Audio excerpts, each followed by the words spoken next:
This session is going to be probably the only session that's kind of like a lecture. We've tried to design everything else to be far more interactive.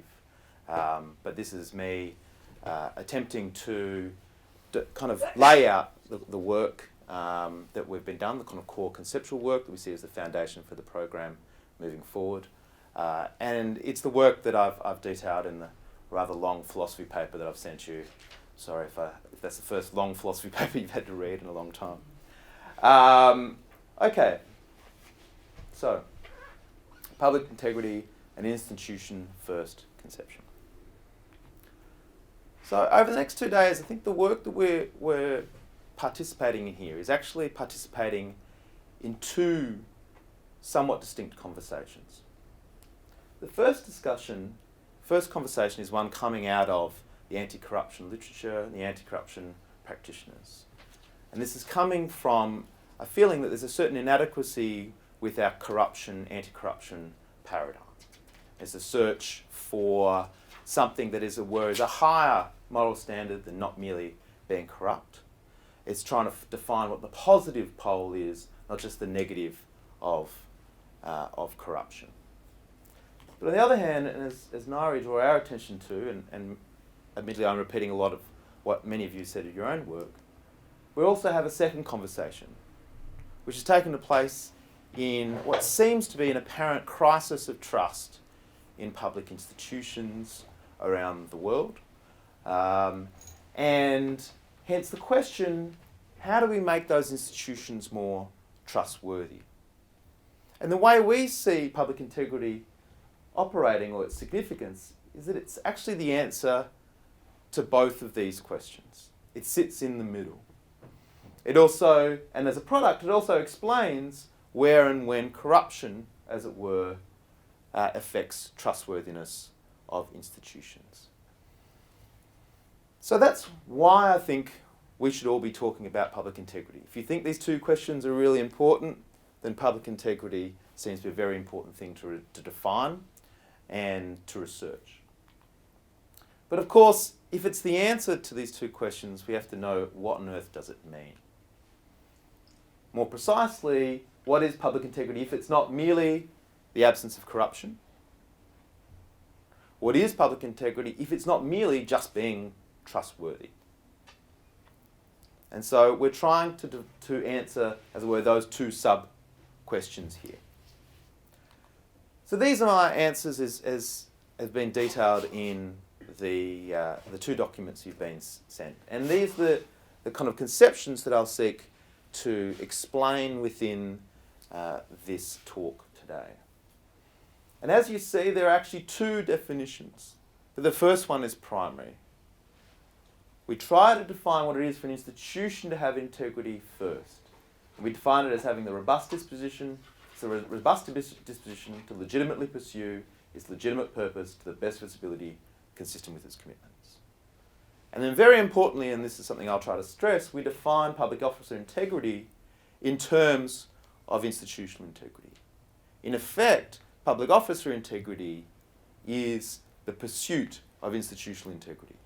It is each individual within the institution taking responsibility to deliver on institutional integrity. And in many ways, I think that is the kind of the most unique move that is made within our work. So, what will I be doing? First of all, I just want to have a quick, brief note, or at least introduction into our methodology. I don't want to go into that too deeply in this discussion. We can discuss in more detail afterwards if it's something that is really important to you. Secondly, we'll be discussing sort of three contextual challenges that kind of lay out why we've started to think the way we have. Thirdly, lay out the public institutional integrity conception, then the public officer integrity, then look at some of the kind of incipient implications, and finally, kind of ask a broader question, well, why might public integrity be important? Okay, methodology. So, a lot of, if we're going to argue that one conception or one definition of integrity is better than another, then we need to be clear about the actual criteria upon which we're saying the one conception is better than another, or else how could you argue for that? And in a way, that's actually been missing, we think, from a lot of the debate about public integrity that's gone on at the moment. And in large part, what we've seen kind of fill the space is might think is a kind of global governance wish list approach. You're going to think, well, in general, we're in the business of making government better, so let me think of all the things that would make government better, and then I'm going to put a sticker on that box, and it's called integrity. And in part, that approach has kind of instrumentally bad outcomes, because it doesn't mean necessarily all those things are going to be consistent, but also sort of, as it were, lacks a little bit of academic integrity. Why is that? Because when we use the word integrity, we're attracted to that word for a reason. It's because we're already used to using that concept in our daily lives. We use it very often when describing people in our lives in the context of personal integrity, private integrity. And even if we might struggle to define it, we know quite well what we associate it with a whole lot of things that we should expect of someone if I were to tell you that they have integrity. If I told you that someone had integrity, then, as I've argued in the paper, you would expect, first and foremost, that they're trustworthy, that how they act is praiseworthy, that the way they act is morally justifiable, that they're coherent and consistent, that they have a kind of a virtue here. They don't just appeal to minimum standards.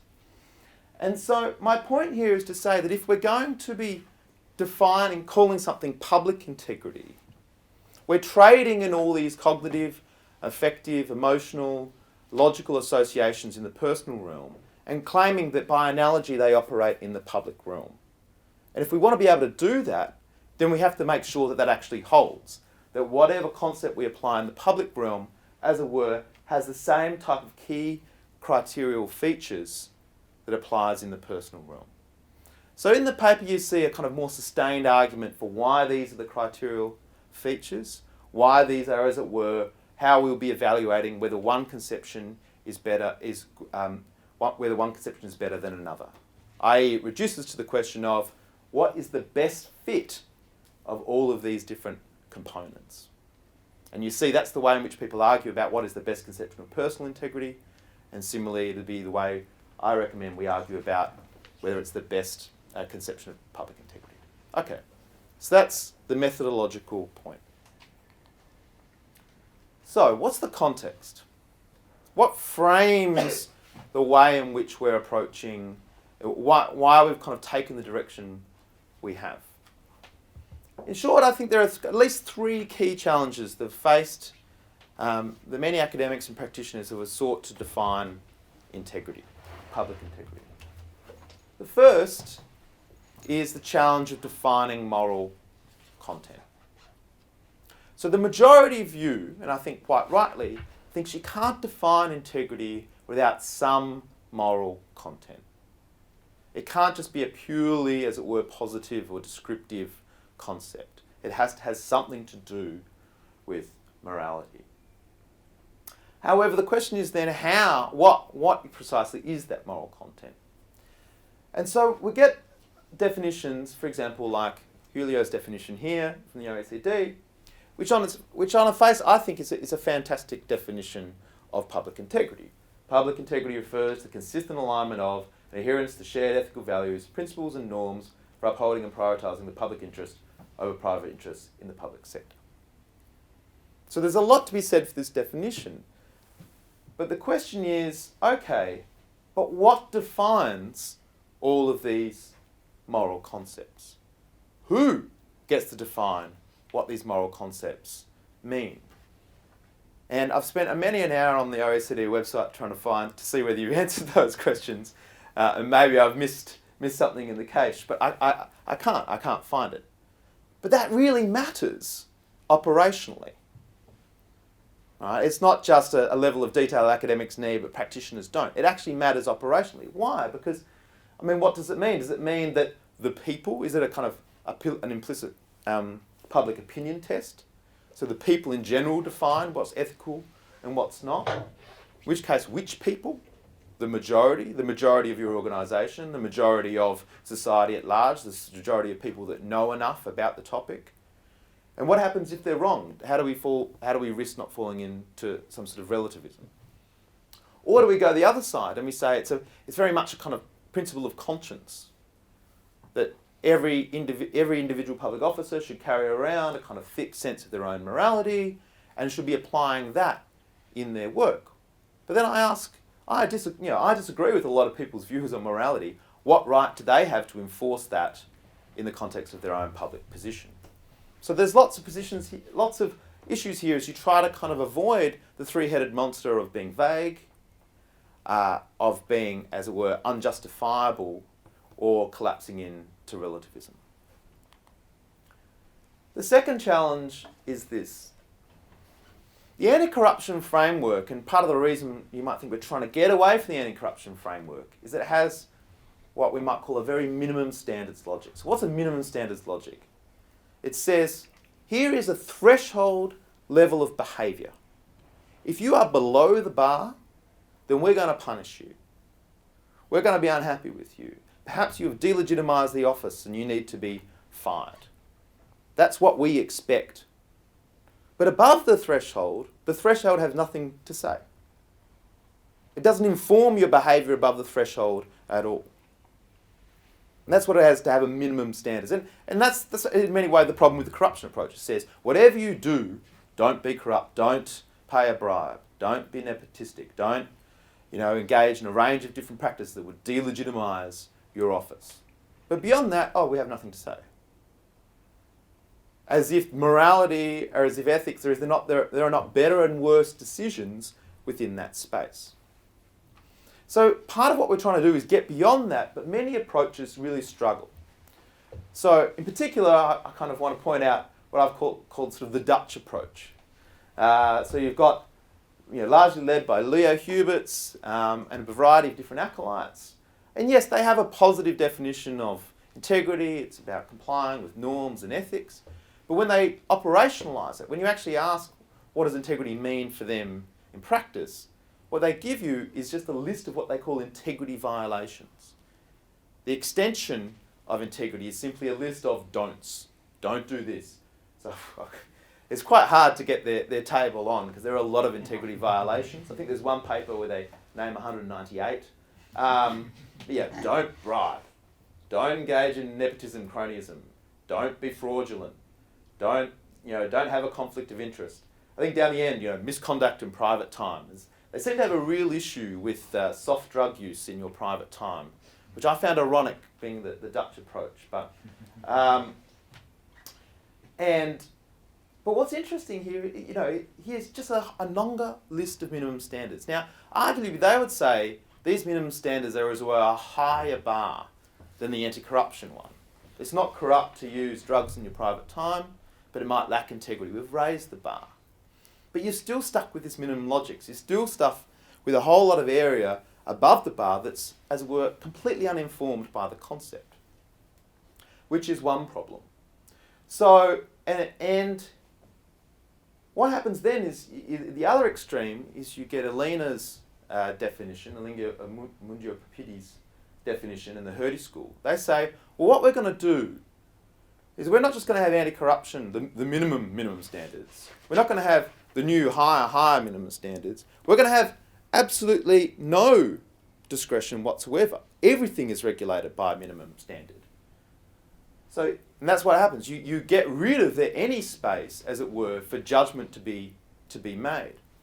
And this seems to be deeply counterintuitive, because this isn't the whole point of integrity, to inform how we exercise discretion, not to eliminate discretion.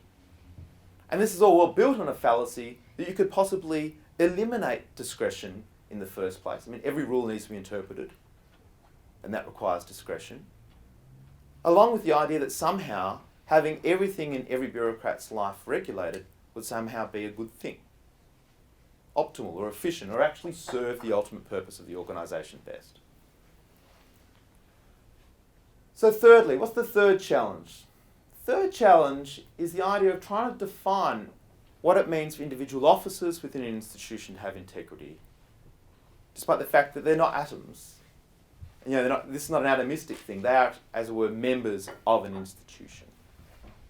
So across a lot of the literature, we have what I have kind of dubbed officer-first approaches, which is, okay, I'm in the business of defining public integrity.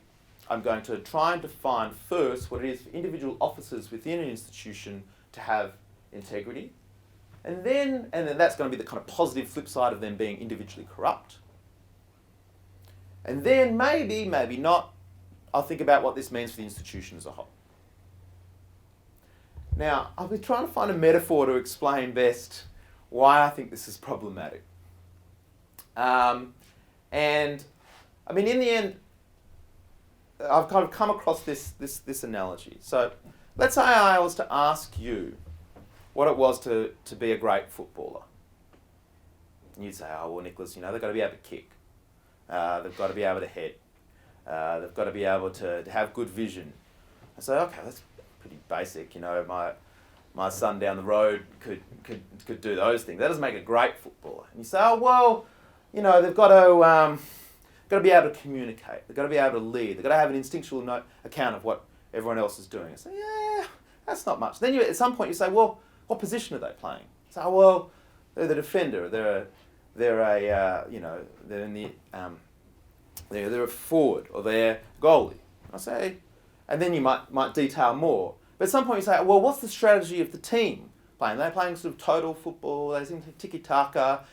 And at some point, I'm sorry, by the way, I don't know much about football, so I'm attempting something I don't know much about. It's the only time that's going to happen throughout today. But at some point, what you're going to say is, well, look, this is what you want from a great football team. And this is what it implies that you need from the footballers within it. And really, when you think about it, everything you've been trying to articulate about what was good about a footballer was whatever led to the football team itself achieving its purpose and being a great football team. So really, if you want to define a great footballer, define a great football team first and then think about what's necessary. So if you want a great public bureaucrat, if you want a great public officer, then you need to define what a great public institution is first, and then you define what it is that they need to do to make that possible. And that makes sense, because if we go back to our initial questions, yes, we care about whether individuals are corrupt. Yes, we care about whether individuals are trustworthy. But the real game is institutional trustworthiness. It's institutional corruption. It's institutional failures. So what we want are great institutions first, and hence we want to define institutional integrity first, and then work out what that implies for our individuals. Okay.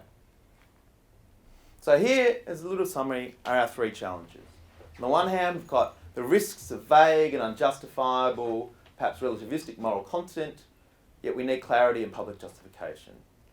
Secondly, we've got a wave of, we still haven't shed ourselves of the minimum lot standard logics, the anti-corruption paradigm.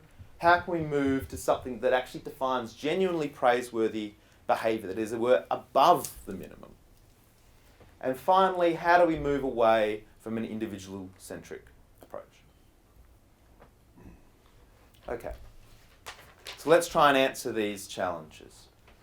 So let's start, as I've suggested we start with trying to define the institutional integrity. So here's the definition of public institutional integrity that I've given in the documents that have been sent and in full. And it's a bit of a mouthful. It sounds like a bit of a heavy thing. It's got seems to have lots of moving parts. Public institutional integrity is the robust disposition of a public institution to legitimately pursue its legitimate purpose to the best of its abilities, consistent with its commitments. How do you put that on the back of a sticker? Right, so how do we navigate that? So I think the way I like to think about it is this. First of all, is you've got the absolute heart of public institutional integrity is some definition of purpose. And what comes at the core is a kind of teleological definition of pursuit of purpose. So the core of our definition is a teleological definition. And that's kind of just a fancy word for saying you've got a goal, and what defines what's good about your behaviour is pursuit of that goal, acting towards that goal. So the heart of public institutional integrity is pursuit of purpose by the institution. And then you've just got 4 restrictions on how you go about doing that. The first restriction is, well, that purpose has to be legitimate. The second restriction is that pursuit, the way you've gone about that pursuit, has to be legitimate. So the purpose has to be legitimate, the pursuit has to be legitimate. Thirdly, your pursuit has to be consistent with your commitments. And fourthly, how all this fits together has to be robust. You have to be robustly pursuing your purpose in a way that's consistent with these commitments. You're not vulnerable to collapsing into negating any of these restrictions. So that's why I think about it. A teleological core, pursuit of purpose, then with 4 restrictions. Okay, so let's try and explain this concept piece by piece, building it up from the ground. And let's start with purpose. So the heart of our definition is the idea that any institution with integrity has to have a clear purpose. The clearer your purpose, the more likely you are to have institutional integrity. And this is one of the key aspects of the definition I've got a lot of pushback from. And I think it's probably something we'll have a lot of discussion about today. You know, how do you define the purpose of a lot of very complex institutions? You know, Blavatnik School of Government itself might be one, Oxford, let alone vast ministries that try to achieve a range of different objectives. And my kind of, I think there's progress we can make on that, and we'll discuss that. I also think there's a response which is to say, yes, maybe we find it difficult to define that purpose. That means it's a real risk to their institutional integrity. But why I think it is absolutely vital is that I think that you cannot hope to have an institution that is consistent and coherent, which are 2 vital criteria for having integrity, without having purpose. Why? Because if you have areas of discretion, you have different arms of your organisation exercising discretion in different spheres. How can you hope that that discretion is exercised in a consistent and coherent way unless there is something to govern mutually that discretion, the exercise of discretion? Right? Otherwise, there is no reason to think the left hand would do anything that is consistent with the right hand, unless both the left hand and the right hand are trying to achieve the same purpose with their exercise of discretion. And here's an example. So I gave an earlier this version of this presentation at the Australian New Zealand School of Government in Melbourne.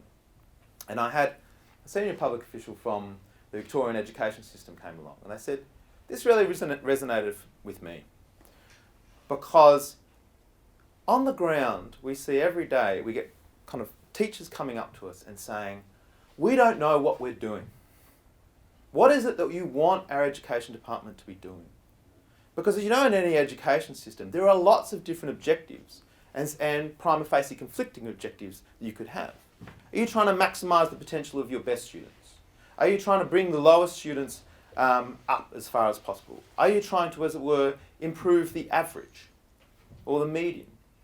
Are you trying to focus on, certain types of curricula as opposed to other curricula, trying to guide preferences towards socially, important preferences, like everyone's got a code rather than doing the Latin that they really want to do. Right? So there are lots of different possible purposes that you could have within an education system. Let's just take 2, maximising the potential of the brightest students or maximising the potential of the lowest performers. So if you don't have clarity upon that, you leave at a top level, the choice doesn't go away. You just push the choice all the way down to the teachers. The teachers have to make a choice. And so you have classroom 4A, and the teacher there has decided to maximise the potential of the brightest students. But right next door, you've got classroom 4B, where they're maximising the potential of the lowest performers in 2 inconsistent ways. So I'm sending my kid to this school. I have no idea what the school is going to be providing. Right? It's completely random whether they end up in 4A and 4B. And it seems maybe in one year they're in 4A and next year they're in 5B. And one year they seem to be trying to achieve this, and another year they seem to be trying to achieve that. So the school can't make any type of commitment to its parents and its other stakeholders about precisely what it is they're trying to achieve. The school cannot be trustworthy with respect to its stakeholders because it has no clarity of purpose, no consistency and no coherence.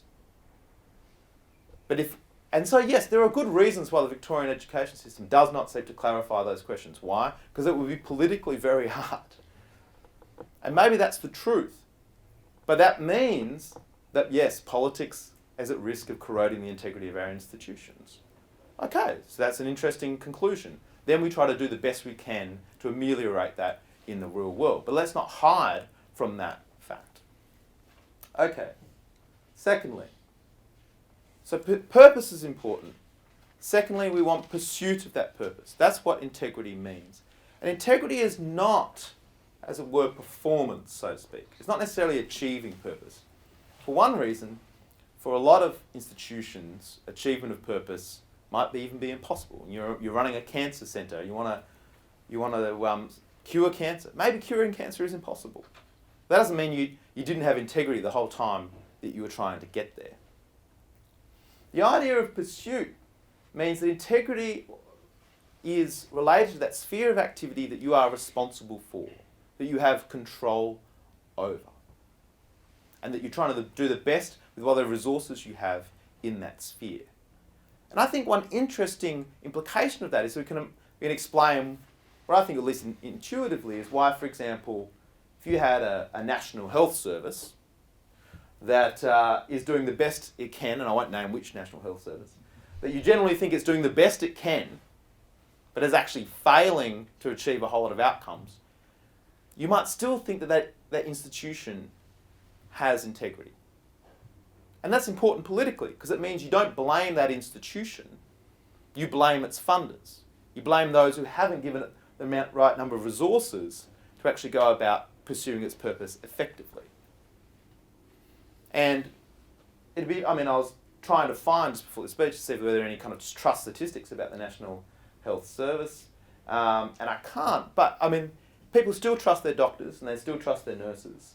And people still think that, 75% of people still think the National Health Service and the way it's basically run is vitally important to the nation. Now that's not concrete evidence to support my point, but it would be consistent with it.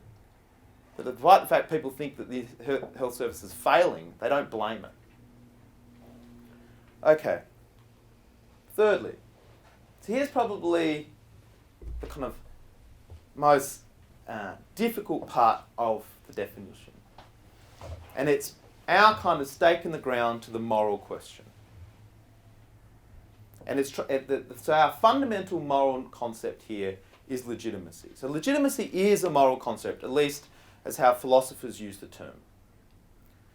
But it's very different from other moral concepts that we see in a range of different other definitions of public integrity.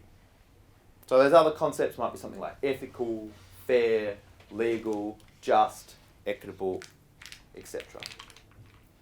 Now, in conversation, we're going to have a much more fine-grained discussion about legitimacy. But the kind of basic intuition that I want you to kind of capture is that legitimacy is the concept that explains why we may completely disagree about what an institution may do. We may even disagree vehemently.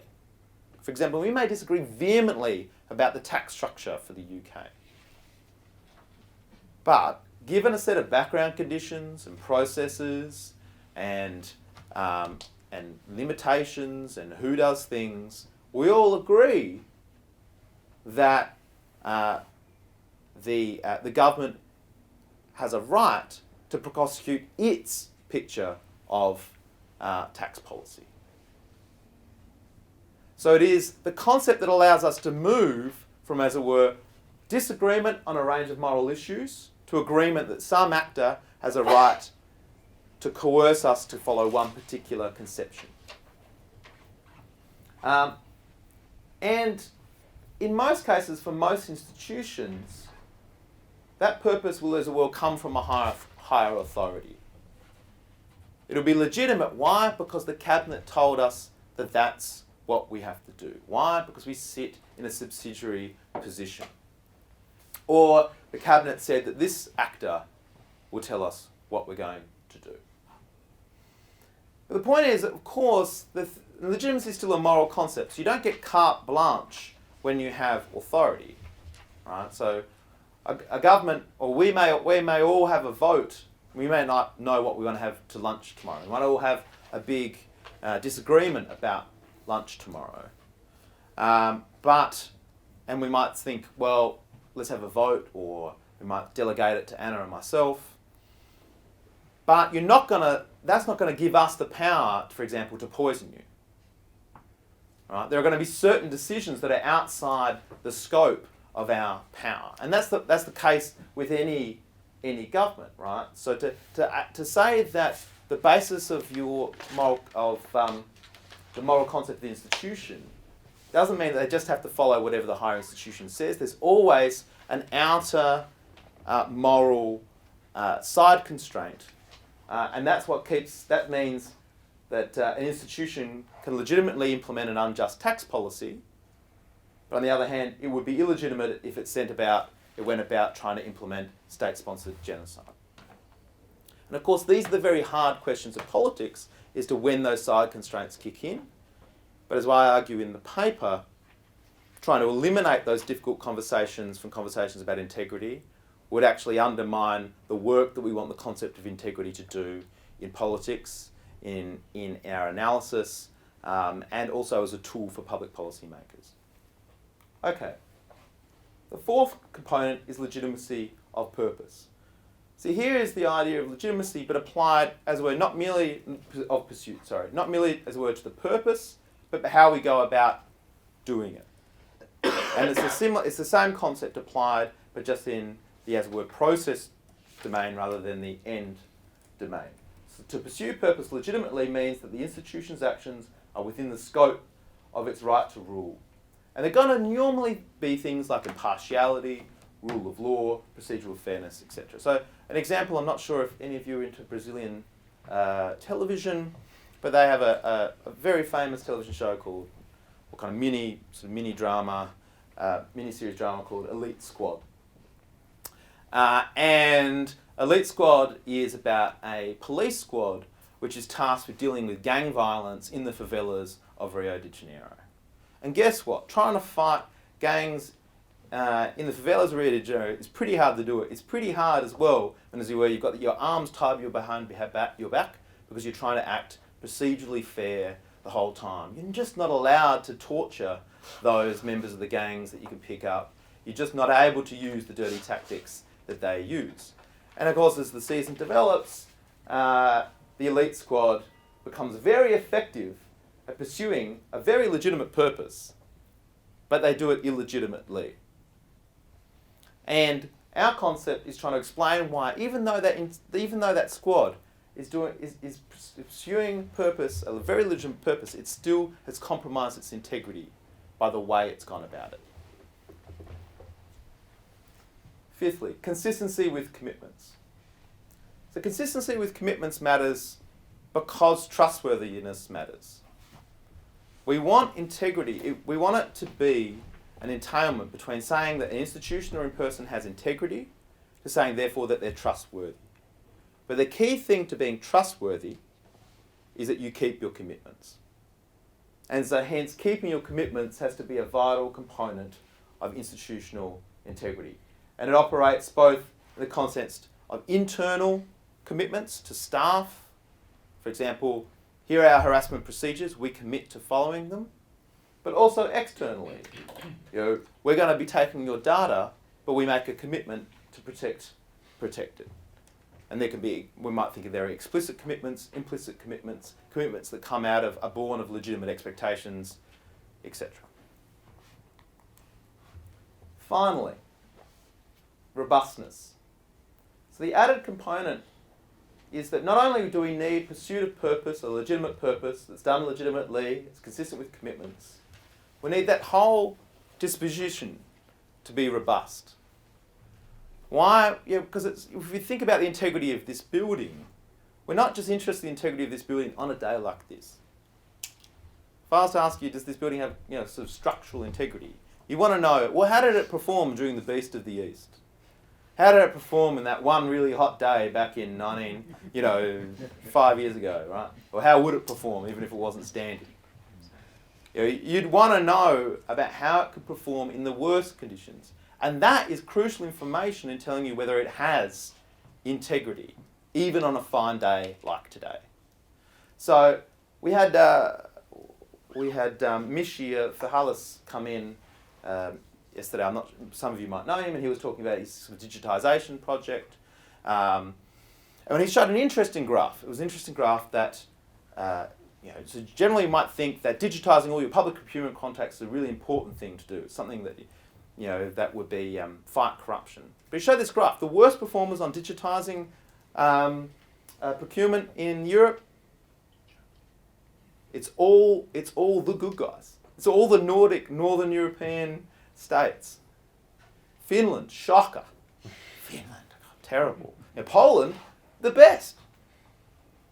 Now you might say to me, well, that just goes to show that doesn't matter, that that's not important to integrity. But actually, in say Finland or Sweden, right? But we would say that actually no, that goes to the robustness issue. That even Sweden and Finland can improve its integrity, even if there's no corruption going on, by digitising its, having the best policy on public procurement digitisation. Because that means when that one, evil mayor in Finland turns up, the system will be robust against that risk. So this is just an example of way in which institutions need to kind of value robustness in achieving these aims, not just achieving these aims historically. Okay. So our aim has been to meet these three key challenges. So we've tried to replace vague and unjustifiable moral content with legitimacy of purpose and process. We've replaced talk about morals, ethics, fairness with legitimacy. We have something that is higher than the minimum standards because the teleological pursuit of purpose informs all your activities. It informs the way you exercise discretion. It informs the way you act above the minimum threshold. And finally, it's institutional first. We've defined what it is to have a great football team first, and now we're going to ask what it means to have a great footballer. Okay, public officer integrity. So our definition of public officer integrity is that it's the robust disposition of a public officer in the course of her public duties to pursue the integrity of her institution to the best of her abilities. And once again, how should we think about this? We've got, once again, a teleological core. Now here is probably the most important point of this section of the paper. Notice what is inside the core. It's not the purpose of the institution. What is inside the core here is a little Russian doll type thing, which is the institutional integrity. The integrity of the institution. And so it's the teleological pursuit of the integrity of the institution with two constraints. First of all, they just have to do it in the course of their duties, not in their private lives. And once again, they have to do it robustly. So let's explain these components in turn. So the first move here is that in a culture, as it were, of public integrity within an institution, everyone will think it is their responsibility to protect, build, and ensure the integrity of the institution as a whole.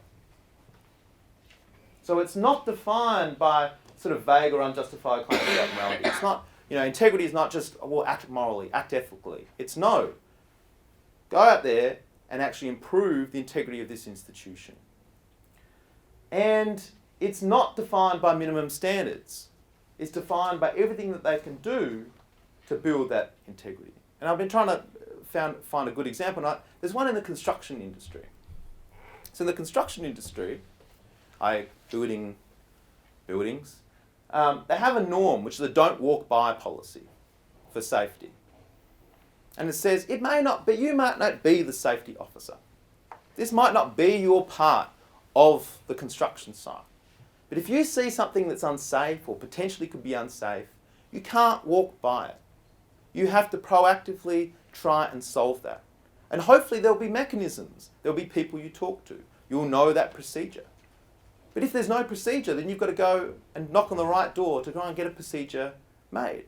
It's a global responsibility for the integrity, for here the safety of the building site.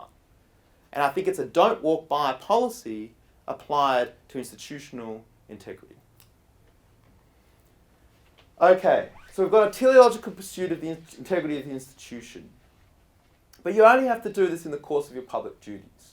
So there is a distinction between your integrity, as it were at work, and your integrity in your personal life. There's a clear-cut distinction in those two domains, well, prima facie. And I think this means there's no moralism, no necessary moralism from our definition. We're not interested in what you do in your sex life or whether you take soft recreational drugs. As to that in itself should not affect the integrity of the institution because it's in your private life. And we can discuss ways in which personal life can bleed into public later, and we discuss them in the paper. Now that does lead to situations of possible inconsistencies, right? Inconsistency between personal integrity and public integrity. And most obviously, if that happens, in general, we see is the situation where you probably should then resign. It's a way in which you can both preserve your personal integrity, but also not undermine the integrity of the institution itself. But of course, there may also be situations where philosophers have what we call dirty hands, situations where you're obliged to compromise your own personal integrity because the integrity of the institution as a whole is more important. It's more important than your own personal integrity. And that's what you've signed on to when you signed on to being a part of it. And it sort of raises the question whether that's the type of situation that the US Assistant Attorney General Rod Rosenstein is in at the moment. On the one hand, in order to stay in his position, he has to do quite a lot of things that you might think compromise his integrity to please Trump. But on the other hand, he needs to do that in order to protect Robert Mueller. And then, if you read at least some analysis of it, of what he's doing, that's precisely what he's doing. Yes, he's doing a lot of things that we think that geez, that's not really unethical, but he's doing it, as it were, because it's the best way to promote the integrity of the institution as a whole, which is to make sure Mueller keeps going away and running his investigation. I suggest later today that we discuss some of these complex examples, perhaps also discuss the Sally Yates example. Good thing about Trump is he creates lots of material for this type of discussion. So, thirdly, the integrity of the public officer has to also be robust. And that means that this pursuit of the integrity of the institution in the course of their duties also can't be fragile to obvious things like, for example, conflicts of interest. And I think much of what we see in this area kind of really fits into this particular concern. It implies us having the right balance of things that we're much more often talking about, like impartiality, honesty, accountability, transparency, incentives, etc. And I think when you read the OECD's latest Behavioural Insights report, you see lots of good detail there about how we might be able to create more and more robustness in the behaviours of our public servants in order to achieve institutional integrity. Okay, so just getting towards the end here. Okay, so what are the implications? Well, hopefully in part, a lot of the 2 days we'll be trying to work out what the implications are of this concept. Hopefully good, but maybe not so good. But here are just some prima facie implications that we see falling out of our work just from the get-go. First implication is what I like to think of as think institutional, act individual. So it's a play on that sort of lame 1990s approach to climate change, think global, act local. And why do I think how does that kind of play out? Well, I think the first implication is there's a lot of ethics education and ethics management going out there. This seems to be a big new push. But so much of it is very much focused on trying to teach public officers about consequentialism, deontology, virtue ethics. How do you deal with dilemmas applying these? What would Plato do? So I was at a conference with the United Nations Organisation of Drugs and Crime. They're trying to write a whole lot of modules on ethics and integrity focused upon kind of trying to take integrity out to those who work in public organisation. And that's the whole focus. So as we're trying to take a first year philosophy course on ethics and trying to get public officers to have those skills when applying them to their daily life. The implication of our work here is that is the completely wrong approach. The best thing you can do in order to improve, as it were, the ethics of your staff within a public organisation is sit down and have a conversation about what integrity means for the institution as a whole. What does it mean for this institution to improve its integrity? And then ask about what they as individuals can do to improve it. So it's not about consequentialism. The words deontology doesn't have to be used once in that conversation. If anything, it will involve some analysis of what legitimacy means. And when, as it were, there's a position where if your boss tells you you have to do this, you might say, no, boss, I'm not going to do that. If your boss says, right, we're going to go compromise these human rights, no, we're not going to do that. Why? Because you might think there's an argument that contravenes, is outside the scope, it's outside the legitimacy of the institution. And that means, I think, motivationally, and here's got a bit of pop psychology, that in the end what we want public officers to do is to be motivated and to buy into institutional integrity. So much of ethics is pitched as, hey, public officer, you're probably generally pretty selfish like most individuals, but it's important to be in an institution and act more altruistically. And that's not a very attractive sell, right, motivationally. Instead, I think it's more attractive to say, here is an image of an institution that you might want to be a part of. It's an institution you can be proud of. It's an institution that has integrity. And trying to get people motivated to buy into that project. Thirdly, it's a change of scope, from treating a change of frame, from seeing your public officers primarily as a threat to institutional integrity, and actually seeing them as your primary resource. That's the kind of don't walk by policy. It's the construction, those running the construction businesses thinking, well, you know what, the best thing we can do for safety is actually mobilise our workforce who are on the ground seeing hazards all the time. They're your best resource for achieving safety in the construction site, and it should be the same within public institutions. And finally, if we want to put this into how we evaluate individuals within the public workplace, it means not just merely asking questions about whether they've been corrupt or whether they've met certain minimum standards, but asking them, so what have you done to improve the integrity of the institution? It invites proactive answers to an open question. Second implication, it means that we should be economising on virtue. And that might seem counterintuitive. Here's the moral philosopher, he's given a whole lecture on public integrity, and you would think then the obvious conclusion is, and let's try and maximise as much public integrity at the institutional level and as the public officer as possible. Let's try and make everyone as moral as possible. And I think that would be a terrible policy. Why? Because in order to have an institution that is absolutely full of people in integrity, in order to achieve a large institution where everyone had, the level of kind of public officer integrity that I'm describing, that would take a lot of resources. It also, you might think a whole lot of sort of invasive screening processes. You'd have to put them on 6 months sort of integrity programs to see whether they act integrous.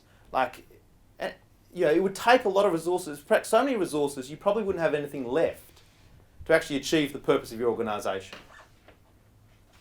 And that itself, as it were, would defeat the integrity of the organisation, because the integrity of the organisation is trying to achieve its purpose. So that means that the truth is though, the integrity of public office is only just but one factor, right? You can have a range of other factors institutionally that get the best out of what officers you have and gets the best out of the best officers that you have. And so a policy that seeks to promote institutional integrity will be far more interested in, yes, we'll do some ethics training programs, yes, it will be trying to create a general culture, but it'll be thinking, right, who do we need specifically? Who does the integrity of the institution really rely upon more than anyone? Okay, it's these three key leadership people.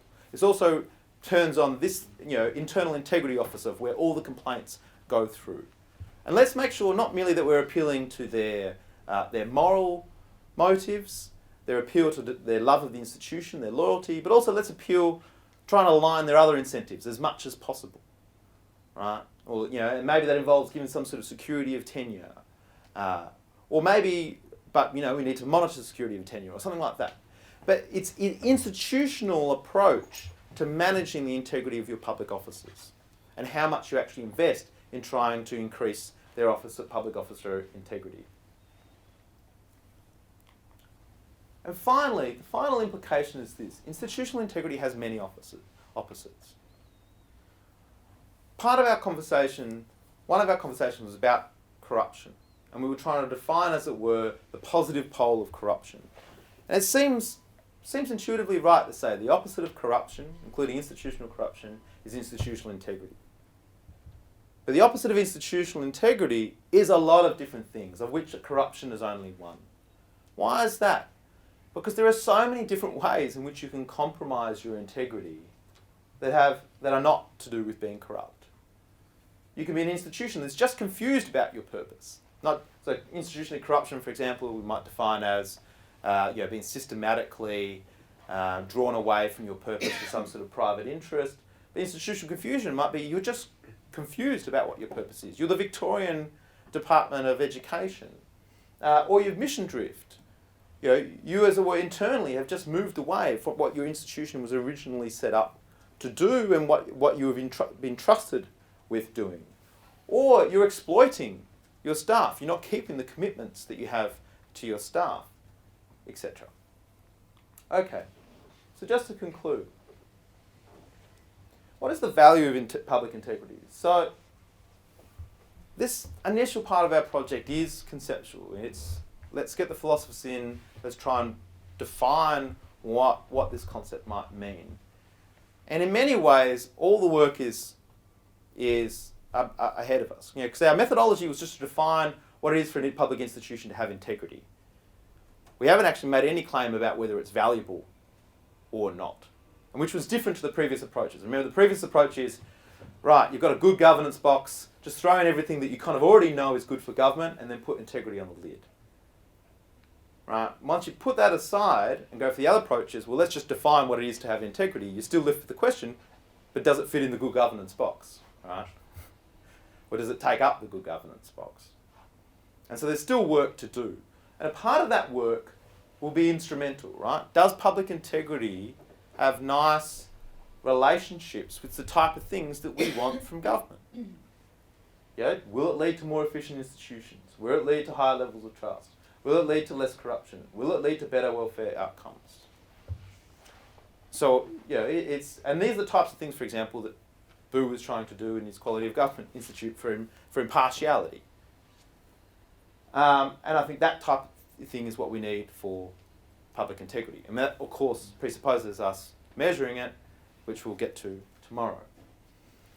But even before we start there, we can still try and ask this question. Before we even work out what the consequences of public integrity are there kind of strong reasons or strong arguments to think, actually, public integrity is important in and of itself? And that's at the moment I don't have the really thick, detailed arguments for that yet. And that's part of where, as it were, my own personal work will move forward with this project as we go forward. But just to give you a sense of what that might feel like. So, in kind of political theory, we often talk about we really actually we actually haven't talked much about this domain. Apart from Machiavelli, no one's really talked that much about governance, and when the best, the leading author on governance is Machiavelli, you've got a problem in your discipline. But we talk about things like society. And we ask questions like, well, what should be the overall aims of society? And when we frame that question, we think, well, in the end, everything we're arguing about is justice. What is most consistent with justice? What will lead to justice? Justice, as it were, is the master value. Similarly, in politics, we ask, well, we might disagree about justice, what our overall aims for, but someone needs to, as it were, coerce us into doing something. And the master norm that they need to have is legitimacy. And then we have a conversation about, well, what is all the things that we need in order for people to have legitimacy? And the master norm is legitimacy. If justice is not really called into question, every question is framed in terms of leading to justice. Legitimacy not called into question, everything is based in terms of how it leads to legitimacy. And so my open question is whether the same dynamic should happen here within governance. In governance, we have a domain where our question is, how should public institutions pursue those aims? And my hypothesis is that maybe integrity is that master value. That integrity, as it were, is the thing that we're ultimately trying to get ourselves to. When we ask whether or not anything is valuable, whether we should have it in governance institutions, we're always asking, well, how does it improve the integrity of the institution? Is it the ultimate norm? And it might not be the way I've defined it. Maybe it's how someone else has defined it. But is that ultimately what we're arguing about? Okay. So I'll leave it there. Thank you very much.